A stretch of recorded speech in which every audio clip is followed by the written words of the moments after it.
What's going on, guys? Welcome to another edition of Scenes and Screens. I'm your boy NarikChase, and in this video, we're going to be reviewing Season 1 of Halo, the series.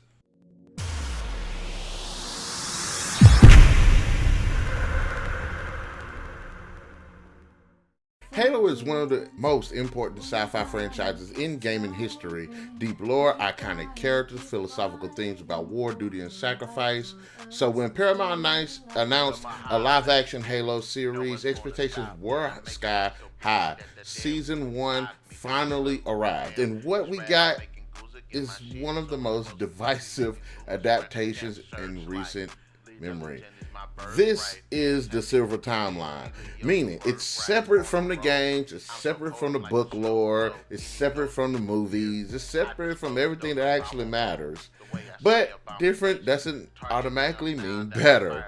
So let's break down what works, what absolutely doesn't, and where the Halo series Season 1 ultimately lands. Now, to be fair, let's start with the positives, because there are some. First, the action. When the show commits to combat, it delivers. The Spartan action sequences are easily the highlight of the season.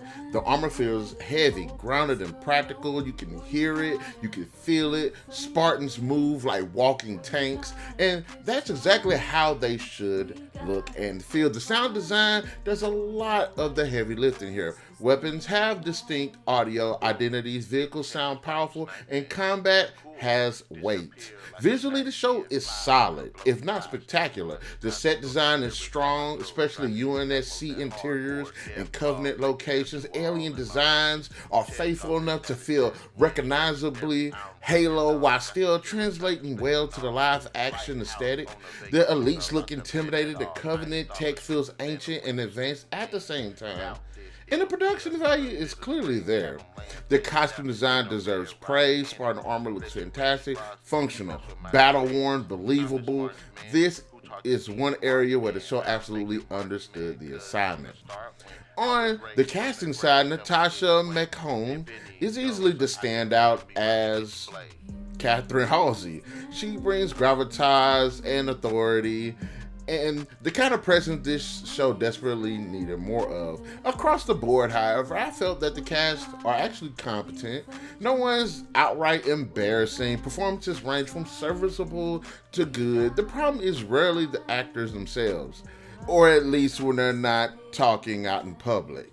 There's also a foundation of interesting ideas buried here. Certain subplots could have worked with stronger writing. The ingredients are present, they're just poorly assembled. But unfortunately, we got to get to the negative. Now, really the biggest problem is the writing. Bluntly, this is one of the weakest writing I've ever seen attached to a major IP in years.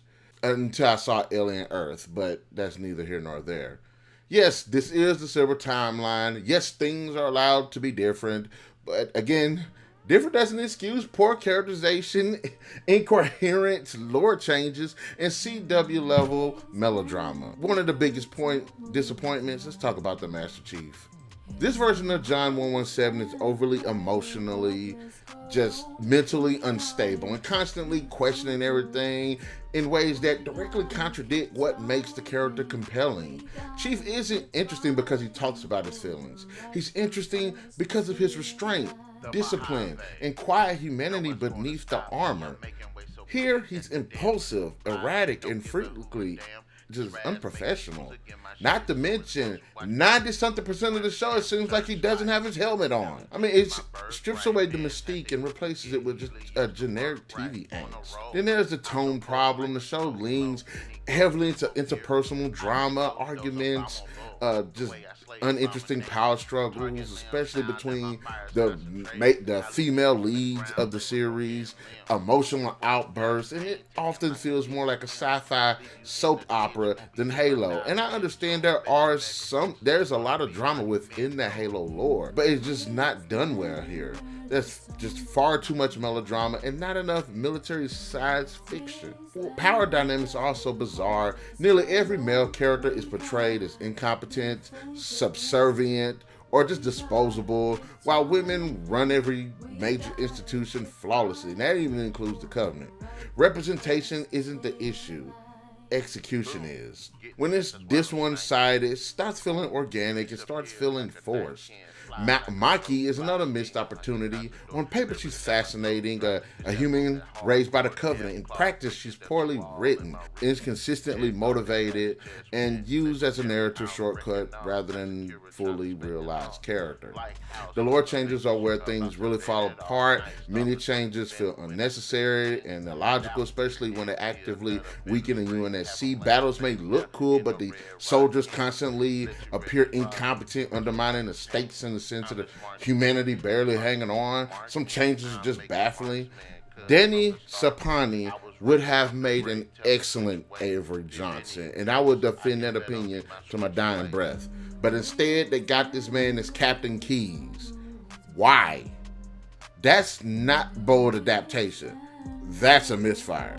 As for Quan, controversial take, she's actually fine. The problem isn't the character, it's how disconnected her storyline is. Her arc could have been a great bridge between the UNSC and independent colonies, adding political depth, which they touch upon in the initial stages of the season, but then just drop completely off. Instead, it just feels distracting.